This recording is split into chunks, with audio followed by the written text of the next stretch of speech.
Bom, pessoal, na primeira parte dessa visão geral dos produtos e funcionalidades da VM, a gente foi até o DPM, né, que é aquele recurso que permite, através da migração automática de máquinas virtuais, liberar os hosts, né, que não seja necessário utilizar, para que eles sejam então colocados em modo standby, e com isso você consolida, né, as máquinas virtuais numa quantidade menor de hosts e consequentemente economiza energia. Então a ideia é que você,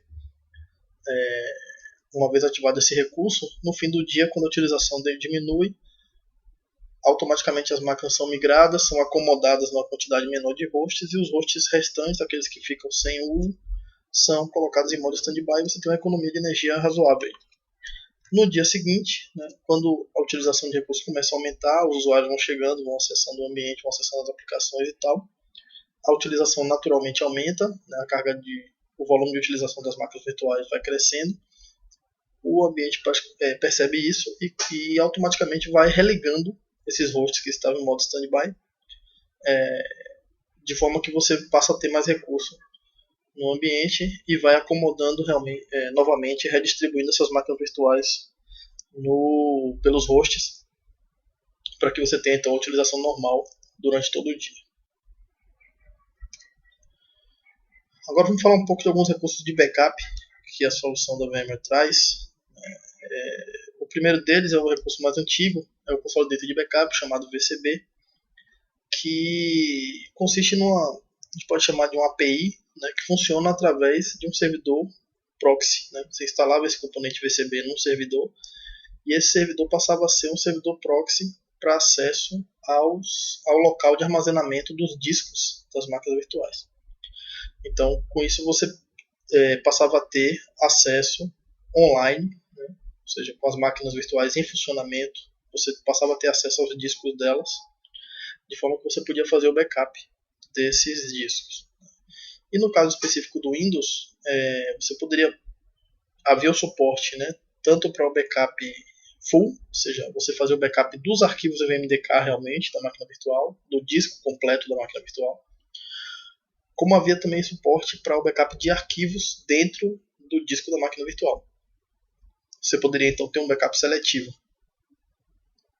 Isso era suportado apenas em um ambiente Windows. Então, como é que essa solução funcionava? Você tinha aqui um servidor proxy, onde era instalado esse componente VCB. Esse servidor fazia acesso ao local de armazenamento das máquinas virtuais e se comunicava com o host, onde essas máquinas virtuais estavam sendo executadas, para que fossem criados snapshots desses discos, né, permitindo então a cópia desses discos originais. Então, basicamente, essa era a ideia, né?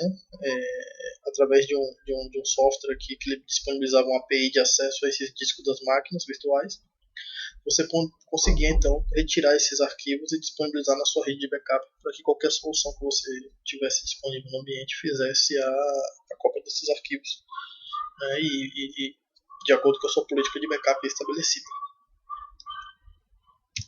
Porém, essa solução ela possui algumas limitações, né? Na prática, o VCB era um conjunto de comandos, vamos dizer assim, né, que permitia a montagem de sistemas de arquivos VMFS, que é o sistema de arquivo proprietário da VM, onde são armazenados os discos das máquinas virtuais. E como esse sistema de arquivos é inacessível através de outros meios, né, a VM então disponibilizou esse recurso de proxy para permitir que a ferramenta de backup pudesse fazer o backup a quente das máquinas virtuais, sem a necessidade de interromper o funcionamento dessas máquinas, né, agregando então uma funcionalidade interessante, especialmente para ambientes críticos. Porém, essa solução não era, digamos assim, muito robusta, né? Você tinha alguns problemas e tal, porque dependia da integração de um software de backup de terceiros com esse componente, né, da VM, que permitia esse acesso aos discos das máquinas virtuais. Então, um tempo depois, a VM resolveu lançar uma solução realmente de backup, que não é robusta, né? Já devo deixar claro desde o início que essa solução ela tem uma série de limitações, mas que para ambientes, né, eu diria, de pequeno porte, pode atender, né, desde que você tenha alguns cuidados, mas que não deixa de ser uma solução que tem sua utilidade. A diferença do Data Recovery em relação ao VCB é que o Data Recovery não é simplesmente um componente de proxy, né? Ele incorpora essa API, esses recursos de proxy para acesso ao local de armazenamento das máquinas virtuais, mas ele oferece também uma interface de backup efetivamente, né, que o VCB não oferecia. Então aqui você tem a possibilidade realmente de criar jobs de backup, de criar políticas, de criar regras para cópia dos dados, com periodicidade e tal. E o Data Recovery traz um recurso, né, uma possibilidade que talvez seja um grande atrativo, né, da utilização desse software, que é a deduplicação. Então, você consegue otimizar de uma forma bem significativa o espaço ocupado pelos dados que você faz backup das suas máquinas virtuais, graças a esse recurso de deduplicação. Então, como é que esse recurso de deduplicação funciona? Você vai criar um local de armazenamento, né, que a VMware chama de data store, e você vai pegar esse data store e vai, digamos assim, formatar ele utilizando o Data Recovery. Então, o Data Recovery formata esse local de armazenamento através de um outro sistema próprio dele, né, interno, e que ativa esse recurso de deduplicação. Esse recurso de deduplicação vai utilizar uma técnica chamada CBT, né, que é o Changed Block Tracking. Essa técnica ela faz com que cada bloco de dados armazenado nesse dispositivo de armazenamento ele tenha, digamos assim, uma assinatura. E a cada novo bloco armazenado, essa assinatura é verificada. Então, se aquele bloco já foi armazenado previamente, ele não é armazenado novamente. Então, com isso, você tem um ganho muito significativo, especialmente se você fizer um planejamento, né, e colocar máquinas similares, né, para serem armazenadas, para terem os seus backups feitos no mesmo dispositivo de armazenamento. Com isso, você tem uma redução muito significativa do espaço ocupado. Porque, imagine, você tem 10 servidores Windows, todos com a mesma versão do Windows 2008, por exemplo. Então, o kernel, ou as DLLs principais, né, os componentes essenciais de serviço, são os mesmos. Então, esses blocos são os mesmos. Então, isso significa que ele só vai ser armazenado no dispositivo de backup uma única vez. O restante, o que vai ser armazenado são os blocos distintos entre cada uma dessas máquinas virtuais. Então isso é uma coisa muito assim, interessante à primeira vista, né, porque gera uma economia significativa de espaço e hoje é lugar comum, ou seja, um software de backup hoje que não ofereça recurso de deduplicação, realmente você tem que ter cuidado com ele, porque esse software apresenta uma limitação grave, né, porque a deduplicação hoje é um recurso realmente comum e que você deve realmente ter acesso.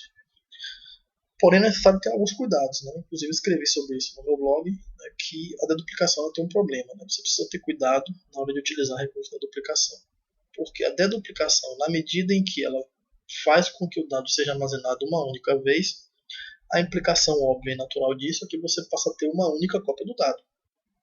Então, você precisa tomar o cuidado de ter uma segunda cópia, ou seja, o uso de deduplicação ele não pode ser feito se a sua política de backup não prevê o armazenamento de backups em pelo menos 2 lugares diferentes, para que você tenha 2 cópias da informação.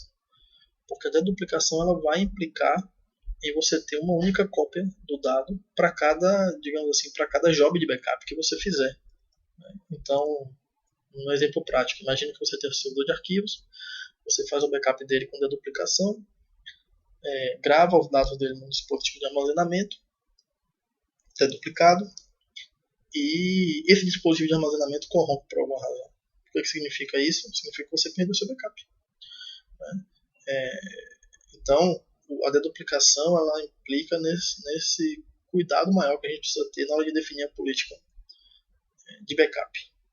Mas fora isso, né, você tendo o devido cuidado, então você fazendo backup num disco, né, com deduplicação, depois pegando esse disco, fazendo uma cópia dele para fita, ou fazendo um backup deduplicado e outro backup sem deduplicação em fita, né, ou fazendo um backup deduplicado no seu site local, né, no seu data center, na unidade local da empresa, e um backup deduplicado também remotamente num outro local. Né, isso tudo todas essas possibilidades são maneiras de contornar esse problema, digamos assim, de ter uma cópia única deduplicada do seu backup.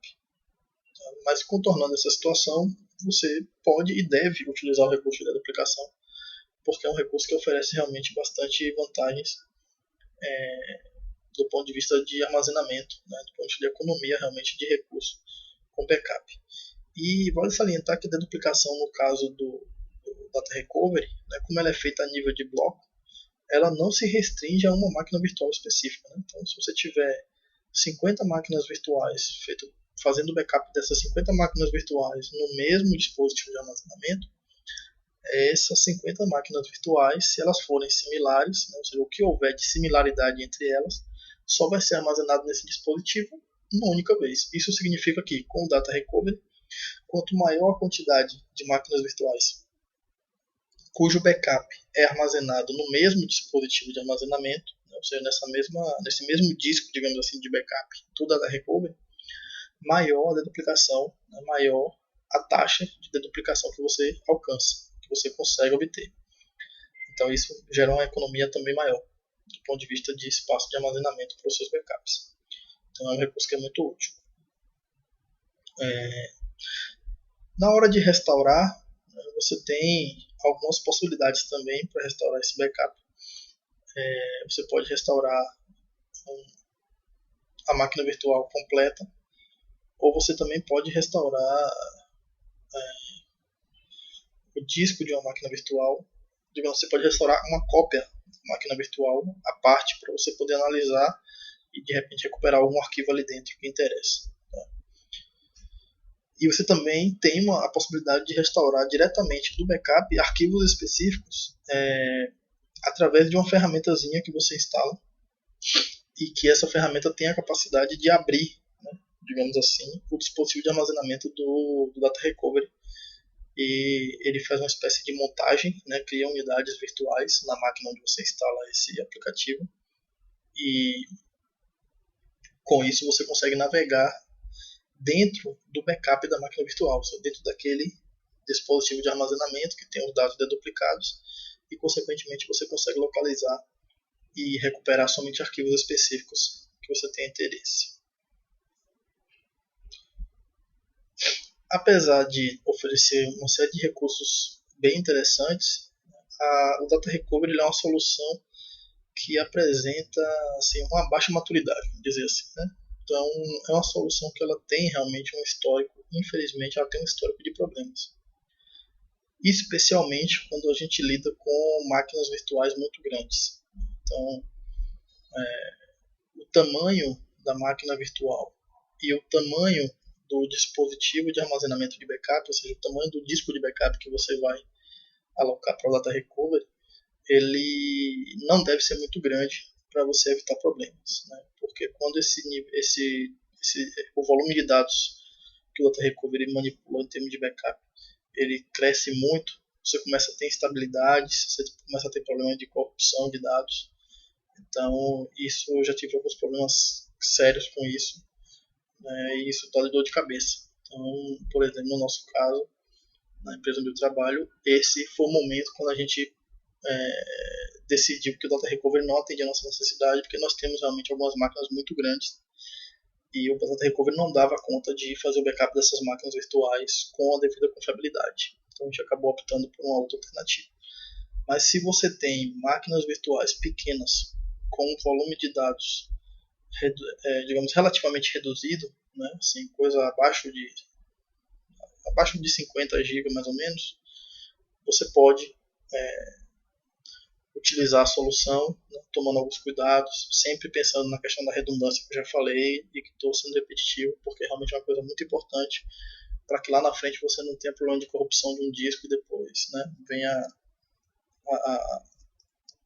a ter dificuldades. Então, Data Recovery é uma ferramenta que você tem que usar, que ela oferece alguns recursos interessantes. Você pode usar, deve usar, mas tem que ter alguns cuidados, né? E especialmente tem que ter redundância de backup. Então não faça o backup das suas máquinas virtuais num único local usando Data Recovery, porque isso é a garantia de que você vai ter problemas no futuro, porque a ferramenta não é tão madura assim e eventualmente apresenta problemas quando você tem um volume de dados significativo. Os componentes de gerenciamento do Data Recovery eles são integrados, né, ao vCenter. Então você tem ele funciona através de um appliance, né, que você faz o deploy desse appliance virtual dentro do seu próprio ambiente virtualizado. E aí nesse appliance você adiciona os discos que vão servir de dispositivo de armazenamento, né, de dados, de repositório de dados para os seus backups. E aí você tem o plugin do vCenter, que é a ferramentazinha através da qual você administra, né, o Data Recovery, cria os jobs, os agendamentos e tal, cria a sua política de backup, digamos assim, é uma política simplificada, porque a ferramenta não é um software de backup completo. Ele oferece uma interface com alguns recursos, mas que não são recursos muito sofisticados de backup.